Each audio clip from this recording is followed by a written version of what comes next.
What the f***? Ang. Ang. What? Ano yan? Saan mo nakuha yan? You son of a... Hello, I'm Celine. A writer, a traveler, and a vegan. Join me on my quest for incredible landscapes, fascinating stories, and delicious plant-based eats. This is The Traveling Vegan. In this pilot episode, I teamed up with Earth Explorers Travel and Tours for a hiking adventure in two of the highest mountains in the Philippines. But first, lunch. So, nandito tayo sa Adventist Medical Center sa Valencia City sa Bukidnon. Tawag din siyang sanitarium. Kasi nandito tayo sa cafeteria nila where they serve vegan-friendly dishes. Okay, I didn't have a microphone on and it was quite loud in there, so let me just do a voiceover. We had sauteed jackfruit, mushroom pechay, chop suey, stir-fried veggies, and a serving of red rice.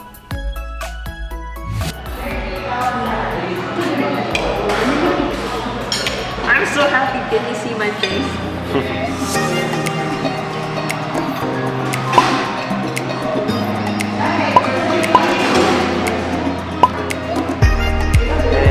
Thank you.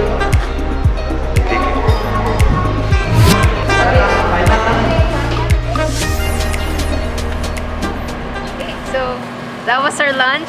Sobrang mura. Yung pinakamahal na dish is 30 pesos. The rest 25 and the red rice was only 80 pesos. Plus, you can get gluten for 100 pesos per kilo. So, that was lunch. Right after, we drove to the town of Lantapan. We'll be going up Mount Dulang-Dulang and Mount Kitanglad, both of which are sacred to the Bukidnon, the Talaandig, and the Higaonon. Therefore, we needed to visit the Datu, the chieftain, and partake in a cleansing and permission ritual for our hike. Later on, we proceeded to Binahon Agroforestry Farm where we had dinner. It was late and they already closed shop, so all I had were blanched veggies. Here is where we also stayed the night. The next day. Alright, it's a beautiful, balmy morning here in Lantapan, Bukidnon, and we're about to climb Mount Dulang-Dulang, the top 2 highest peak in the Philippines.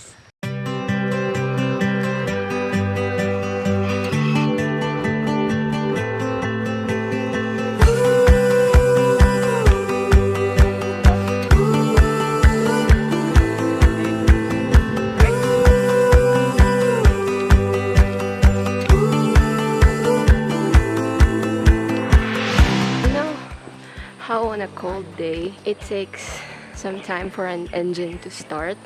That's me right now. We just started walking. The trail is a rocky incline. Medyo out of breath na. But hopefully later, mag-init na and maging okay na yung breathing. I got to remember my yoga practice. See you later.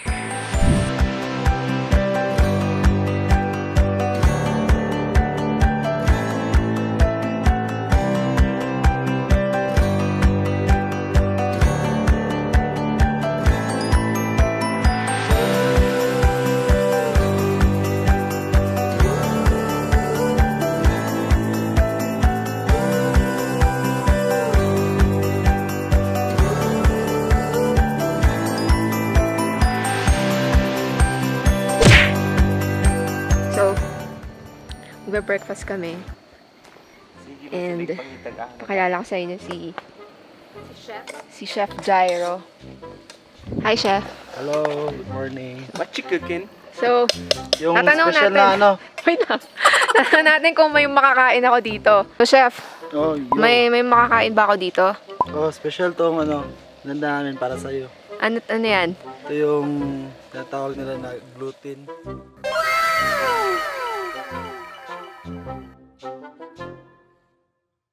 Alternatives ng ng meat.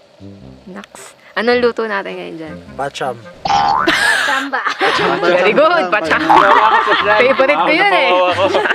Napawawa ko. Pacham. Wow. Pachamba pala. Benta yun ha. Ngayon ko lang narinig yun. Nga pala si Kuya Molito. And si Kuya Richard. Si Uncle mo Richard. Si Uncle mo Richard, andun eh. Richard. Ang maglitin nating porter. Yaps.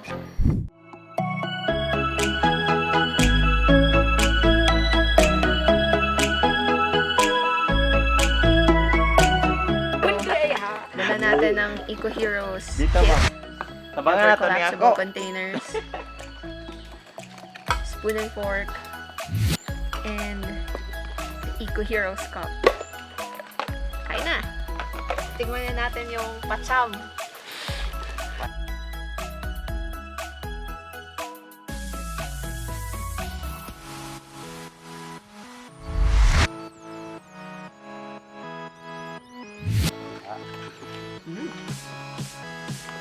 Not bad. Di ba chumamba? Chumamba. Good, good.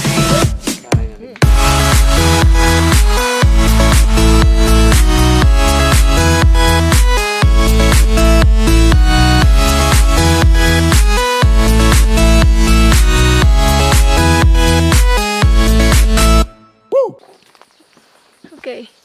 We started walking again after breakfast.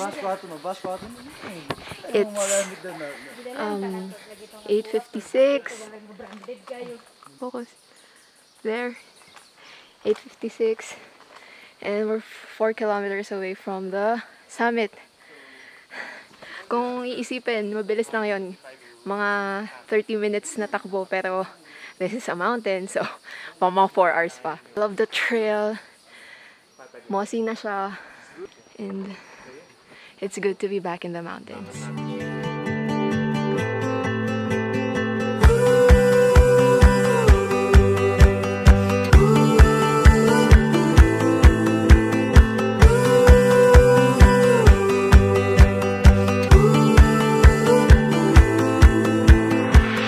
The weather here in Dulang-Dulang is really temperamental. Ngayon, medyo maaraw na. Pero a few minutes ago, umuulan. I was telling Denise na buti makapal yung foliage kasi kahit umuulan, hindi kami masyadong nababasa. Trees are awesome.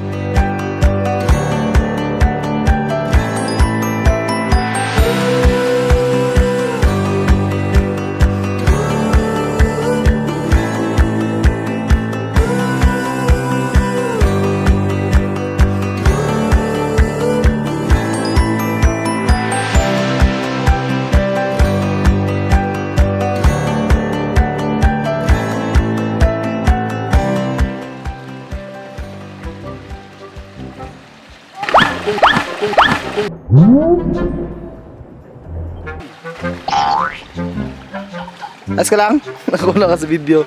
Let's stop ka mo. Drama is good for the vlog. Yung mo, jacket. Jacket mo na. Buti na hindi mo dala yung camera. Bye-bye ka. Nakita nyo naman kung paano ako nang huli ng isda. Ganun ko kamahal yung mga kasama ko dito, di ba? Kahit vegan ako, pinanguhuli ko sila ng isda.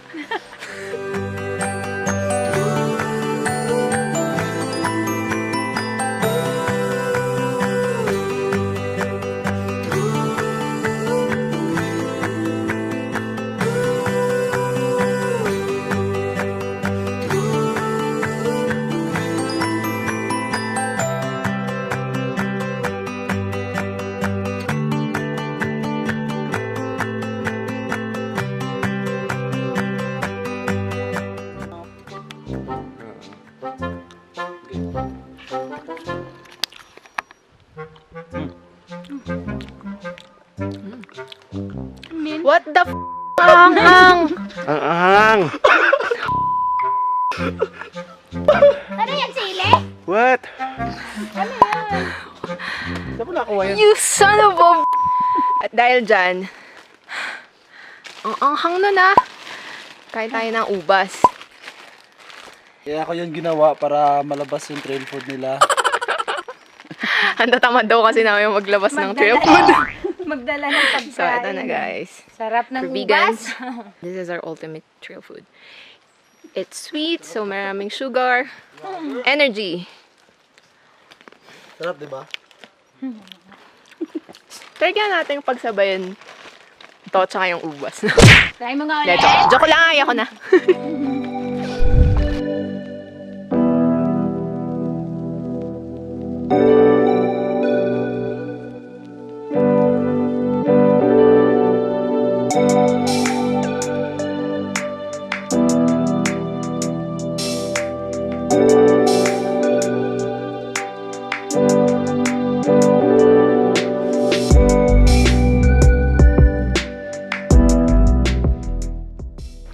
I don't know how long we've been walking.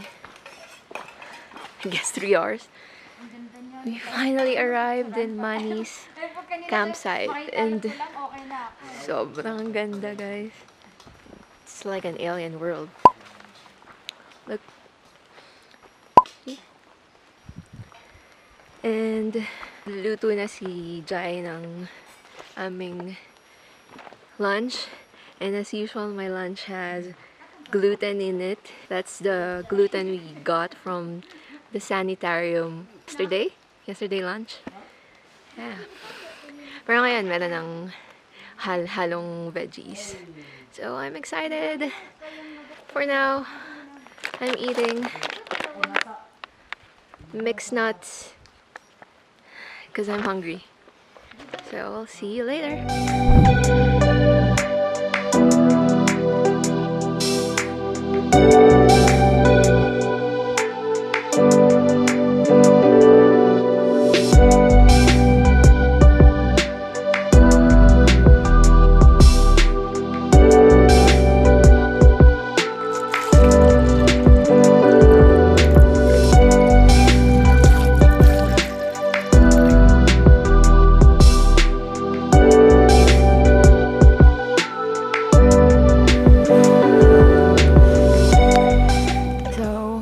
Just finished having lunch.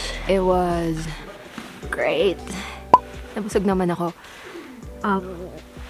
Climbing mountains like Mount Dulang with a cold temperature is really challenging. What's happening is the body takes time to heat up, to warm up, and then by the time that it's warmed up, you're tired, so you need to rest again. Then everything cools down again. So it's a vicious cycle. But push lang. Once I saw the mossy forest started entering the deeper part of the mossy forest, everything just nawala yung pagod. There was a part on the trail and I was just standing. I stopped it. I stood. I was just looking at these grove of trees that seemed like sprouting into tortuous patterns, and they're covered in this beautiful chartreuse moss, and it feels like we're in an alien world. And I kept whispering, "You're so beautiful, dulang." It's beautiful here, guys. If you're into mountains, if you're into forests, and if you're into trees, you should go here. I mean, the trail is hard. I pride myself on having a very strong endurance. Pero nahirapan ako dito. But still, nothing worth it comes easy. Yeah. In a bit, we'll be continuing to the summit 2 to 3 hours. Yung lakaran. Medyo nanginginig na yung boses ko. Ang lamig kasi. I'm very happy. So beautiful here. You gotta see this for yourself. Yeah, keep Kita-kits later!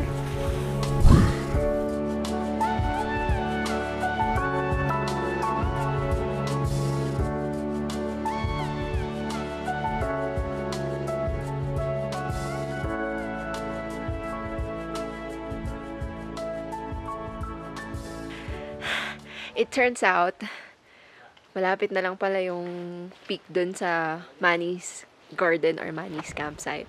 Nandun lang. Dun na. So, nandito kami. Kung maganda dun sa baba, mas maganda dito. Mas fantastical. You can see the trees crisscrossing. Tapos, nagsislither yung fog in between them. It's very, very beautiful. Dito kami magtatayo ng camp. So, yung mga kasama namin, andun na. Doon na sila nagka-camp. Mamaya pumunta kami ng summit. It's just a few minutes away from here. To watch the sunset. Let's hope for a clearing para makita natin yung sunset spectacle. So for now, we're gonna set up our tent.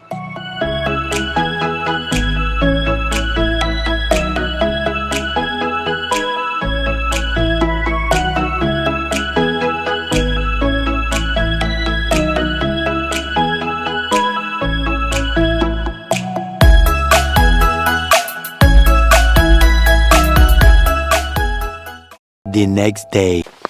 Hi. It's super cold here in the summit of Mount Dulang Dulang. Well, it's not really the summit. It's the campsite, just a few minutes from the summit. We are gonna break camp soon because we will be traversing to the fourth highest mountain in the Philippines, which is Mount Kitanglad. I wasn't able to shoot after we set up the tent because it started getting super duper cold. We had trouble sleeping despite our setup being comfortable. It was just super cold. And in the middle of the night, I had to pee. And because it was super cold, I didn't want to go outside. But I couldn't hold my pee in anymore. So I peed in a Ziploc. Yes, I peed in a bag. Well, you know what? I'm not ashamed. In fact, life hack.